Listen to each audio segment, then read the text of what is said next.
Bismillahirrahmanirrahim. Assalamualaikum warahmatullahi wabarakatuh. Haturan kasugri pamiarsa sampurasun wargi-wargi sadaya. Alhamdulillahirabbil alamin. Urang tepang dangu deui dina pedaran acara dongeng enteng anu kajomantarakeun di radio Kameumeut kasugri sadaya.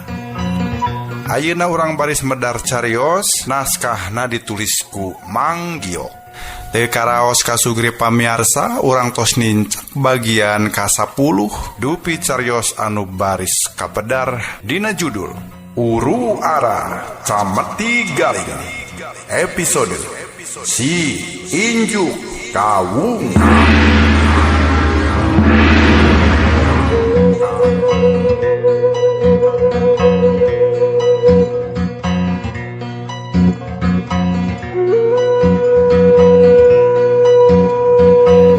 Cenah lalampahan ieu carios teh kasugri pamiarsa. Naon wae rupi-rupi kejadian anu baris kaalaman tur nu baris lumangsung dina ieu carios. Mangga geura bandungan ieu carios ti ngawitan dugi ka tamatna engke. Kang Gilang saprakanca di studio ngahaturkeun wilujeng ngadagukeun hiji carios karya Mang Gio. Dina judul Uru Ara Cameti Galing. Dina episode Si Injuk Kawung.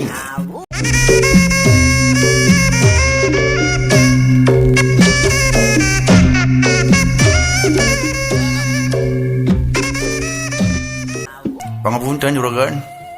Nah bade tuang ngatenepi ngaleut mungkul. Sadiakeun bae tuak ngopianana. Mun aya daging sakalian kaluarkeun. Mangga juragan.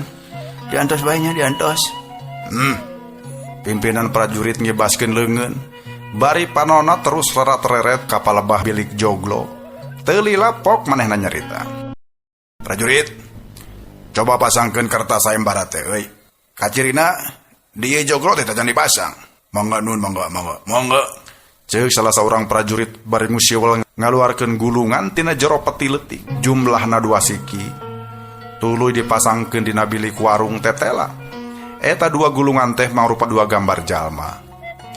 Gambar kahiji kira-kira umur 40 tahunan sarta gambar nu kadua hiji budak kira umur 10 tahunan. Sedeng handapeunana aya sababaraha baris tulisan anu unina. Diburu 2 buronan pamarentah. Kasing saha anu mampu nyangkalak boh paehna boh hirupna eta 2 buronan. Baris diganjar hadiah epeng emas sakulak peti. Ningali hadiah nu sakitu badagna puguh bae darpan saparakan cakuat kaloho.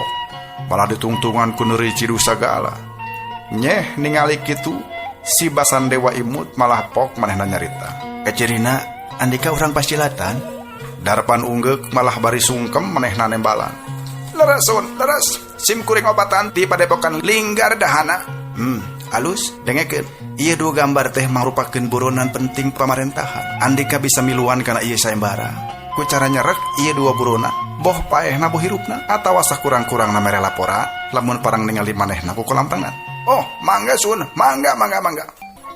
Tah eta nu geus kolot katelahna Ki Anjali nya manehna dalang pambarotakan nu dilakukeun si Wikramajaya sedang eta gambar nu budak kene marupa anak bungsuna si Wikramajaya nu hasil ngalolos. Ngaran katelahna Rakian Angkawijaya. Coba nah Andika ketarik pikeun ngiluan ieu sayembara. Atuh tangtos bae sun. Nanging nah leres kitu upami hasil ngengengkeun eta sayembara. Baris dileler emas sakulak peti. Atuh nyatang tu baraya. Janji Ratu Mosulaya sacangkreun page sagolek pangkek. Darpan unggut-unggutan siga nu heueuh katarik. Kumaha? Nah kira-kira katarik jeung kapita? Oh, katenan sun, katenan. Abdi opatan kana tangtos kapita. Terus nah Andika boga niat rek milu sayembara.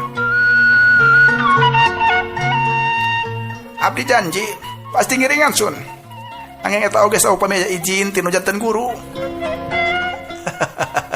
Alus euy. Nya olobe guru Andika sangkan ngidinan. Malah mun perlu ajak sekalian sugan jeung sugan aya jodona. Andika sapadepokan hasil nu dimaksud. Nya mangga juragan, keun. Sadugina di padepokan urang usulkeun ngeunaan ieu sayembara. No. Si Besandawa ka tembok unggut-unggutan tanda sugema. Atuh saterusna ka tembok eta rombongan prajurit teh ngaradon nginum bari dalahar saseubeuna.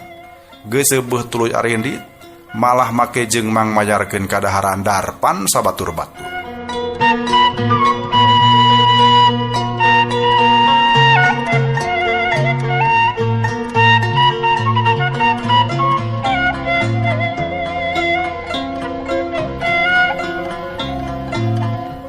Kumaha euy? Nah maneh bener-bener rek miluan eta sayembara? Badri penasaran. Teu rarayang teuing. Nu geus ge. Ukur janji. Geuning sieu, bieu si laing nyanggupan. Lamun urang nolak, mustahil daek mangmayarkeun urut dahar urang. Dahar urang opatan. Malah boteng mustahil maranehna ngaledek ka urang. Sadarea kaasup ngerdilkeun padepokan Linggar Dahana. Bener oge ja euy. Tetela si laing da cerdas oge Darpan euy. Ceuk Badri ditungtungan ku seuring ngahaha. Ayeuna mah hayu, leuwih hade urang buru-buru mulang ka padepokan. Nya hayu atuh hayu. Onggo ka memang geus sono ka indung budak kitu teh. Akhirna opatan carengkat. Ku sabab geus pangmayarkeun, geus dipangmayarkeun ngan kenceling bae opatan teh miang ngajugjug gunung geulis. Mulang ka padepokanana anu katelah padepokan Linggar Dahana.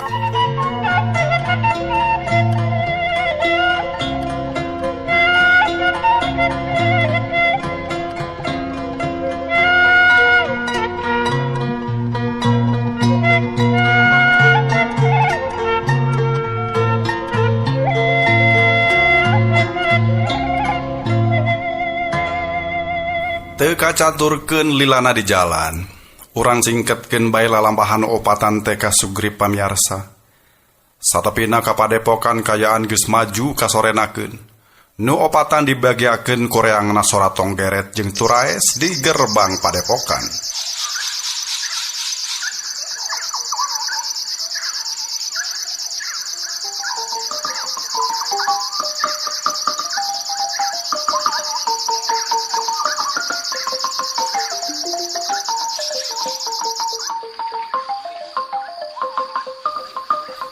Sababaraha urang murid anu pareng jaraga kontan bae ting seleundeuh.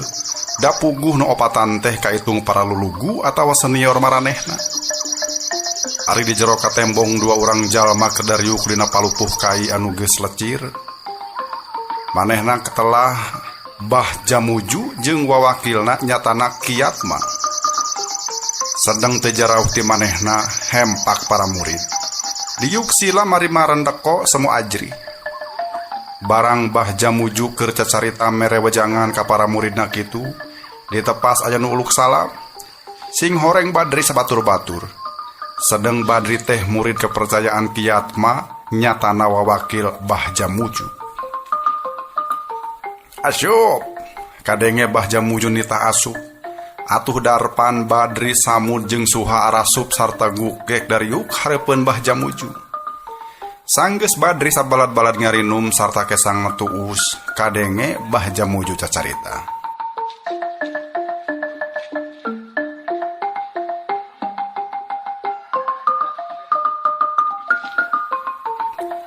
Kumaha Badri tugas Andika teh nah beres?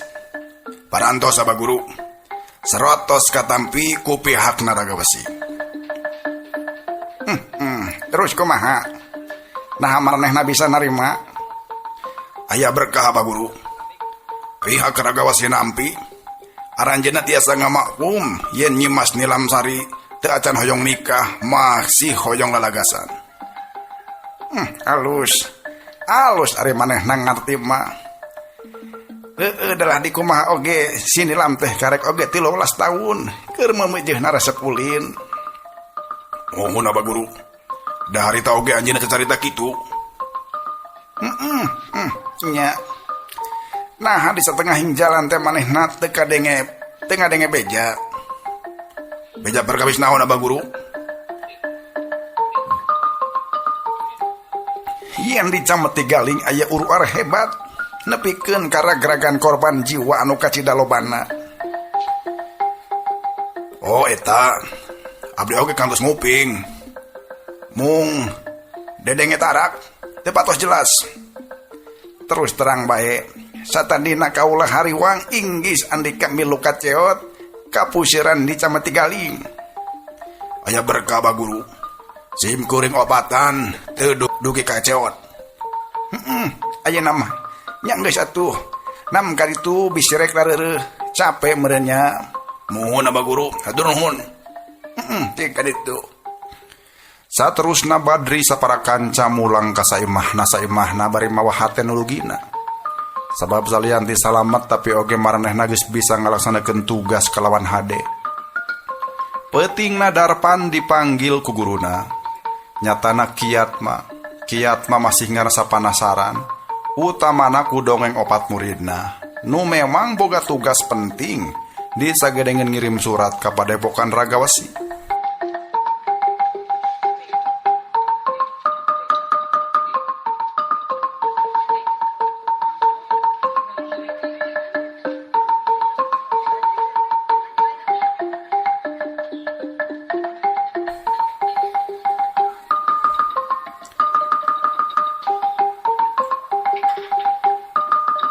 Jadi bener si Widura teh geus binasa Darpan. Leres Guru. Nu aneh kimari jasad tuluy dicacanda ku si Injuk Kabung. Dibabawa. Leres Ba Guru. Dibabawa kumaha maksud Andika? Muhun digagandong. Mung bae moal sidik margi kahalangan ku buukna nu jabrik tur gimbal. Aneh. Nageurana nahaon cenah jasad dibabawa? Duka Pu Guru. Si abdi sadaya kirang paos lawah rajin dinya nama. Kumargi waktu sarita abdi sadaya teu wantun nyaketan tempat kejadian perkara. Inggis ku bisi rempan kusugan kaceot tur ka baut Rajapati pacengkadan. Kiat maka tembok unggut-unggutan. Teu sangka geuning si Injuk Kabung malah bener-bener muncul. Padahal umurna geus hampir 200 tahun leuwih. Laras Guru. Padahal sakawit nama ukur reka perdayak Kirawun sabara kanca anu mika hoyong peta pusaka anu aya di Kidar Baseta. Takdir. Iya takdir. Ceuk Kiat mah bari teu kebat. Basa di luar ngadadak kadenge sada manuk juri.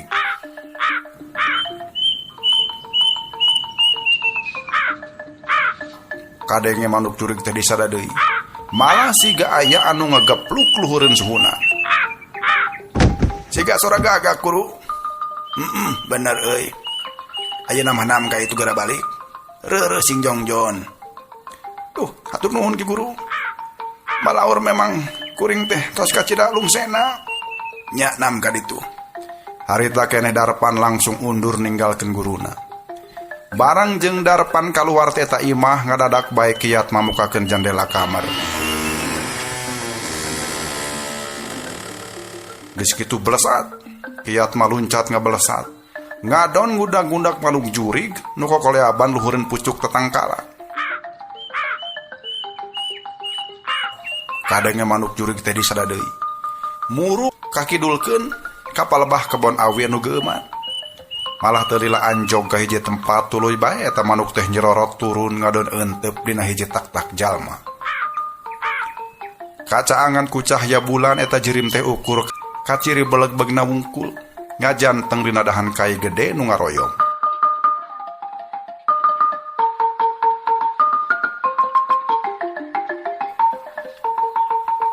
Jep gagak teh jempe. Gantina satu-satu peuting nu disarada sapertigaan jangkrik jeung cari cangkas. Malah sosoer mah mane eces kadenge kiduleun tegal euri.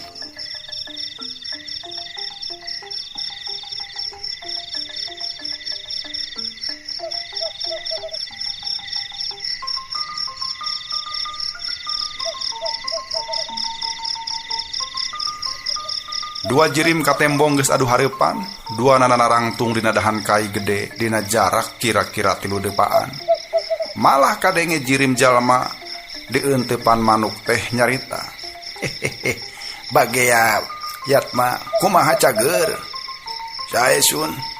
Ceuk Yatma bari sungkem sikep narengkuh bangun ajri. Ngadadak bae si tergos hideung teh ngebutkeun leungeunna disusul ngagurilapna hiji barang nujul ka Yatma. Dina gerakan anu oleh tapis Yatma langsung nyanggap eta barang. Siut, gurilap, tetap. Tetela eta barang teh mangrupa jarum sagede harupat kawung. Tidinya aya hiji kertas leutik anu digulungkeun. Sanggeus dibeberkeun tur dibuka tetela aya sababaraha tulisan, sababaraha baris tulisan. Atuh harita keneh ku Yatma dibaca jeroeun hatena. Sanggeus beres dibaca ka tembong Yatma unggut-unggutan malah pok bae manehna nyarita. Jadi tugas kaula teh ngabinasakeun sababaraha urang jalma anu kadaftar dina ieu kertas. Bener pisan Yatma. Kayak ku pihak kaula dibantu saolah-olah palakuna si injuk kawung. Sarta andika ulah heran. Lamun dina waktuna loba jago bayaran ngincer jasad si Widura. Samalah 2 jago kolot anu geus kasohor hasil ku kaula didatangkeun ti puncak Gunung Lawu. Baruk. Tapi saha eta 2 jago kolot anu dimaksud ku salira teh? Andika bakal kaget lamun ngadengena. Saha? Si iblis kembar ti Gunung Lawu. Hah? Si iblis kembar ti Gunung Lawu? Awak Yatma tembong ngaranju demi ngadenge eta ngaran. Sabab sakanya manehna eta 2 iblis teh enggeus teu kadenge deui bejana kira-kira 100 tahun anu kalaru.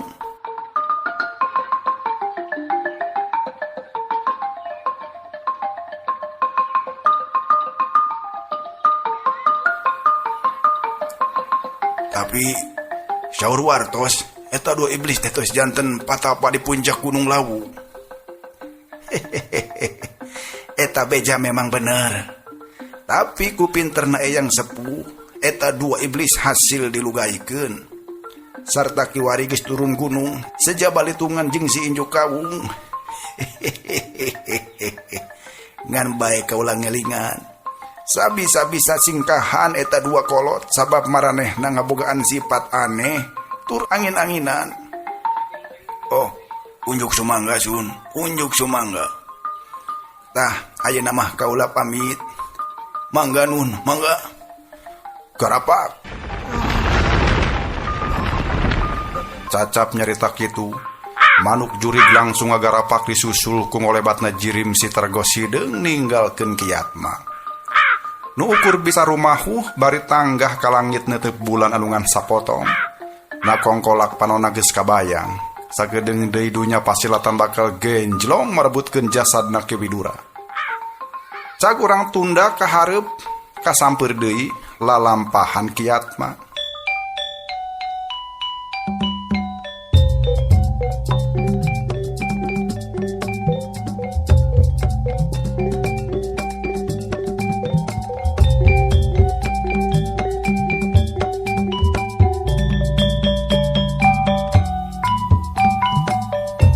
Kocap di hiji tempat sejen. Pancegna di puncak Gunung Sanggabuana. beja ngeunaan tiwasna Ki Widura geus cunduk ka eta padepokan.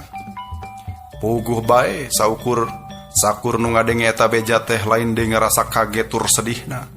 Utamana mah anu deuheus langsung ka suwargi saperti opat dulur sapadepokanana. Nu diantarana bae Ki Rundayan, Ki Gagu, Ki Subali, Katut, Ki Megantara. Disaksian ku para pini sepuh padepokan, harita keneh nu opatan langsung ngayakeun babadamian. Sarta meunang kacindekan, yen opatanana sejamiang rek ngajorag si Inju Kawung. Maksudna tajalian rek ngarebut jasad Ki Widura anu terus dibawa ku eta jago. Ngaso heula ngaso kasugri pamirsa. Mangga nu bade ngaropi ngopi heula, nu bade kacarai heula. Dongengna urang ngaso heula sakedapannya. Ngaso heula ngaso.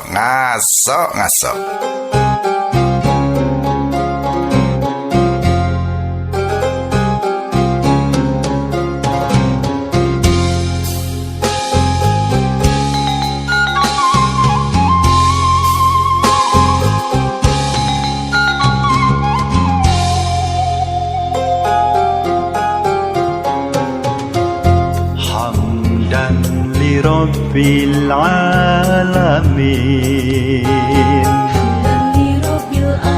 Allahu Rahman wa Rahim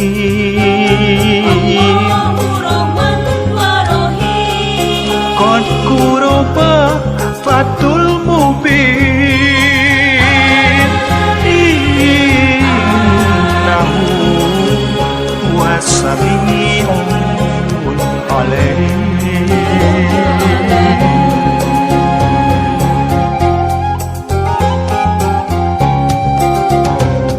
Puji kagungan pangeran Nu maha welas tur hemat Gusti mangka muka pura baca Allah ya Rabbi mantena maha muningan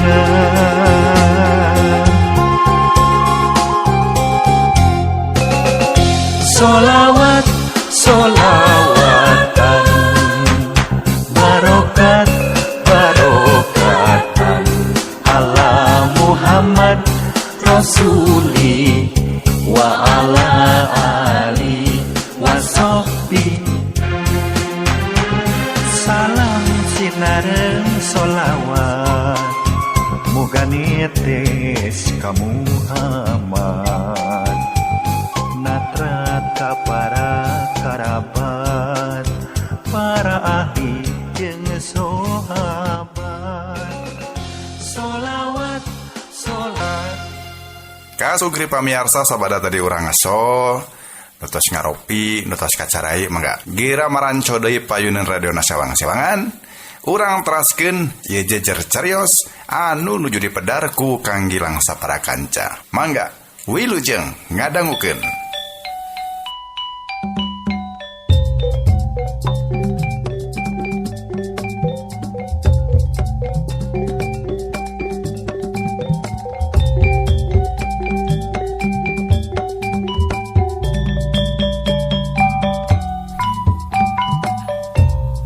Atuh sanggeus sagalana tarapti ngan bral bae opatan miang ngajugjug ka wilayah Pakidulan.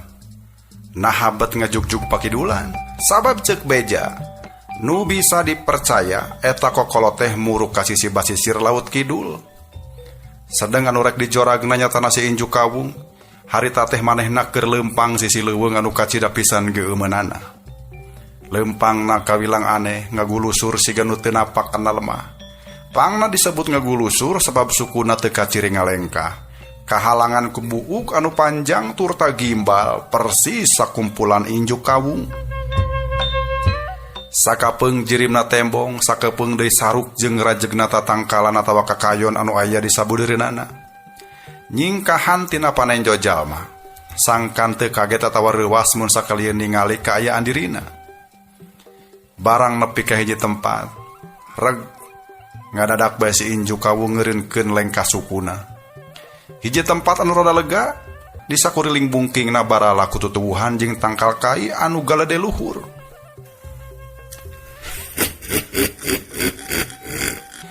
Kadenge manehna seuri siga anu mengitea. Nyilap sora-sora satu leuweung kaya ning manuk maung bagong jeung sajabana. Panona anu colat lir mata mayit, buburi langan jeroeun buukna anu jembet tur kanda. Barang cacap si Inju Kawung seuri. Burisat. Kadadak bae dina bala aya nu ngaburisat lir eurih katebak angin. Rabeng di sakulinginana. Sing horeng rupa-rupa pakarang anu dilempagkeun ka manehna. Ngan kalolobaanana jamparing jeung peso tengor sagede jempol leungeun, tapi sabangsa gendir jeung tumbak oge aya.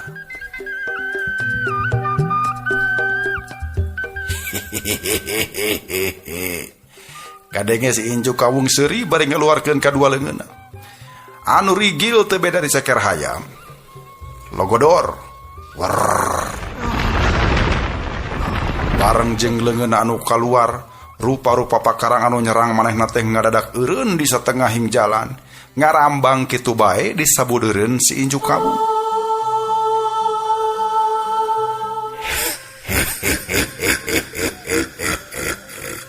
Si Inju Kawung ngalengkah bari teu oleh seuri. Jamparing panah tumbak jeung peso anu kadupakan langsung maruragan. Teu beda tirang-rang anu katiup angin. Malah nu sejena oge sarua pating garepluk terus ting perengkel nepi ka sagede-gede korek api.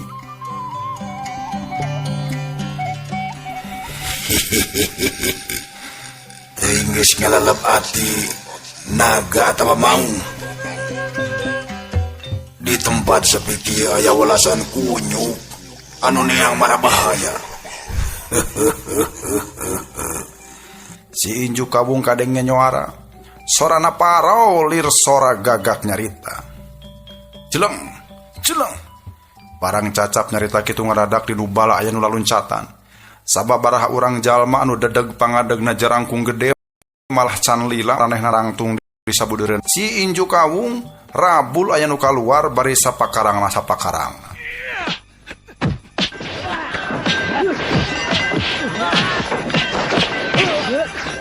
Pakaianan arane pon kitu deui rupa-rupa pakarang anu dicarakelna. Ngan anu jelas tiap pakarang hiji ge taya nu teu matak bahaya, sakurang-kurangna geus dikeuman ku racun anu kacedah hebatna.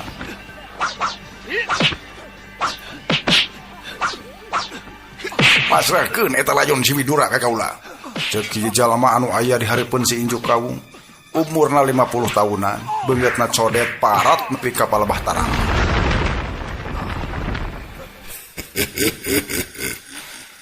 Sinaing kumawani muka sumut hareupeun kami.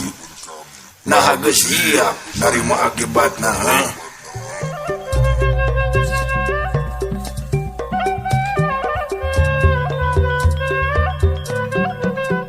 Ulah sombong. Pikeun kaula binasa tina patarungan mangrupa hiji kasampurnaan sajati minangka kaum walungan talaga. Halus. Kami resep jalma-jalma nu nyatria.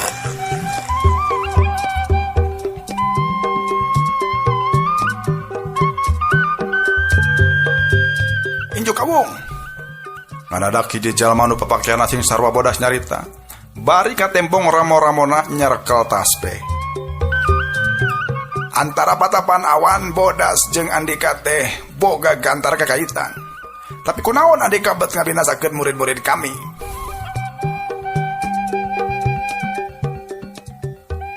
Bener, jung padepokan Chandra Kembar. Itu boga memusuhan. Tapi Andika kolong mergasa murid-murid kami nepi ka salosin leuwih dina kayaan meureut.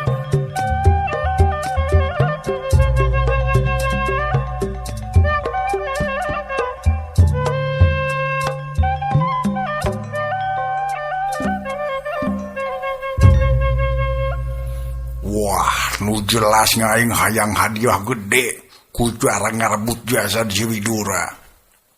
Bener. Ceuk nu sejena ting gorowok ti ditu ti dieu. ngalantarankeun si Inju Kawu ngahes-hes deui seuri.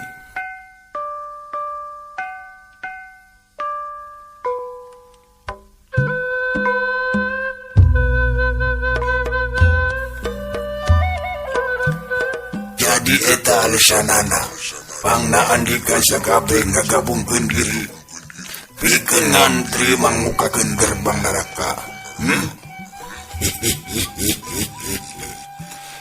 Umpama kitu sor saha anu rek pangheulana asup ka jero neraka geura maju.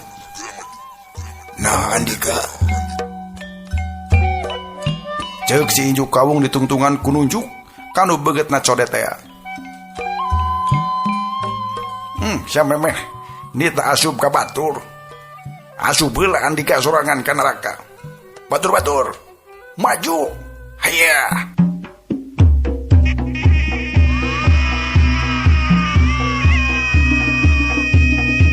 Cek si codet ditungtungan ku ngagajeleng bari numbukeun perep kenca. Katuhuna pas susul-susul. Wut.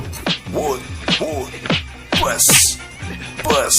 Kadenge sedanut dijareos. Waktu serangan si codet ditampa ku dampeleungeun si Inju Kawu ngadadak meber. Kaluar di antara buukna anu gimbal. Pletek. Barang jeung kitu sagulung haseup hideung kaluar dina awak si Inju Kawu.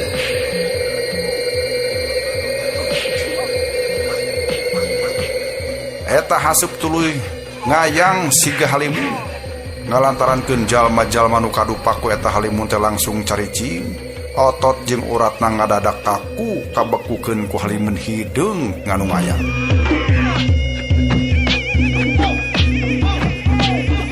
Hiu, wut, dua, des. Tilu jalma anu teu kakeunaan ku efek halimun hideung. Nyatana si codet, si pakaian bodas jeung saurang linu nyekel bedog siga bulan sabit teh langsung tinggal rajeleng larajang ngagunakeun masing-masing ilmu andelanana. Anu tetelat tiluanana oge matakeun ilmu jarak jauh ku ngandelkeun sambaran-sambaran angin wungkul.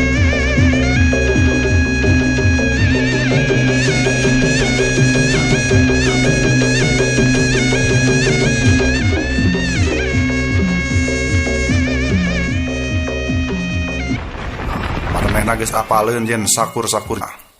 Awak si bedog bulan sabit geus meureut manten.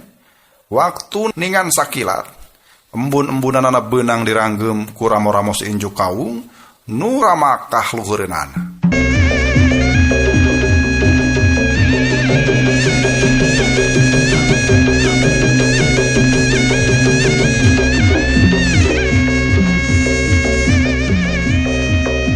Dina sela-sela bibirna. Ningali kitu mata colat si Inju Kawu ngaburilang. Malah teu lila nyarita ku sora nu tetep parau, lir sora gagak.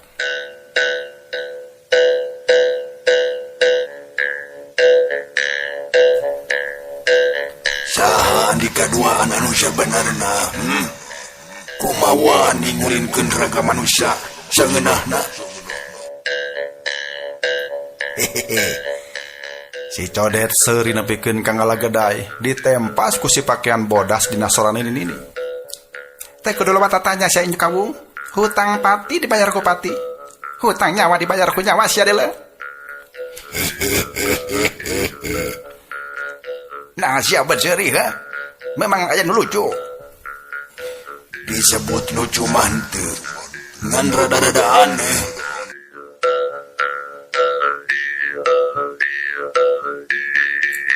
Rada-rada aneh kumaha sia teh?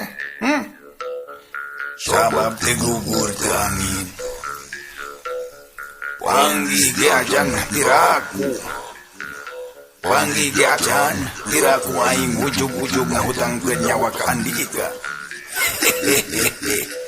Coba pikir senyeces.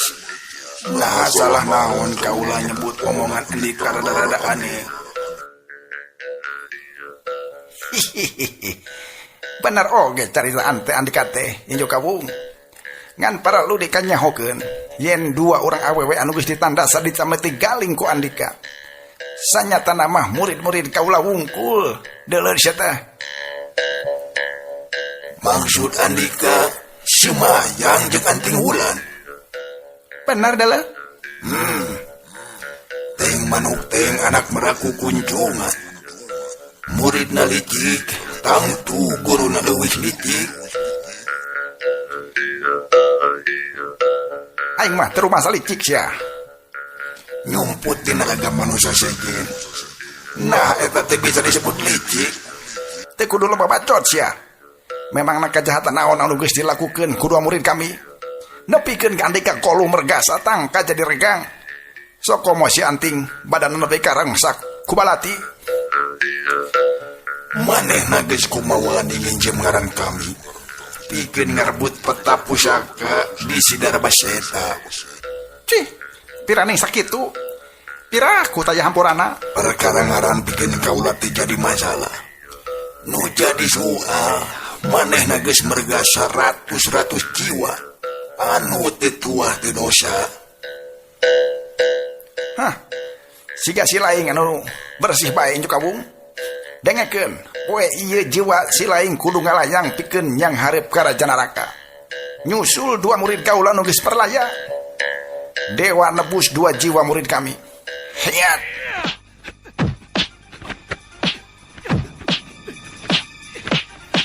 Cacap nyarita kitu, si pakaian bodas langsung narajang. Awak ngegajleng sedang ramo-ramona anu geus ramakah langsung ngolebat treknya betunggul nu ngajentul hareupeuna. Sarangkum hawati iskontan ngahiuk ngingraikeun buuk palebah beungeut si injuk kabung. Breh katembong raraina lir catanggaring. Matana oge colat lir mata mayit nu geus taya nyawaan. Prak! Dua dampal leungeunna patarema. Bareng jeung ngariutna awak si pakaian bodas serangan Cicodet nyaho-nyaho geus ngahiuk murudada. Serangan Cicodet katahan ku tameng anu mangrupa buuk. Sarta hiji leungeun ngalogodor ngaranggem beungeut Cicodet. Kadenge Cicodet ngahanju. Barang jeung ting kudu purukna dua jirim tina kaayaan meureut. Ngadadak bae di nu bala aya nu pating cirihil disusul ku pating gaya bagna dua bayangan jalma. Pating kalayang lir dua Garuda Eunteu.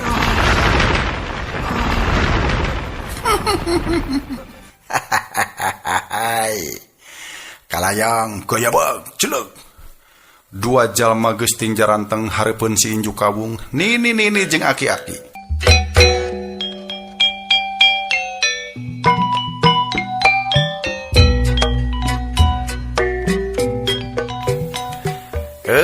Waktosna saeb ka Sugri. Mangga urang cekapkeun dugi ka dieu heula ieu pedaran dongeng anu judulna Uru Ara Cameti Galing episode si injuk kabung. Urang teraskeun deui hanca dongengna enjing dina waktos sareng galur anu sami. Kang Gilang saparakan pamit. Wilujeng kantun permios.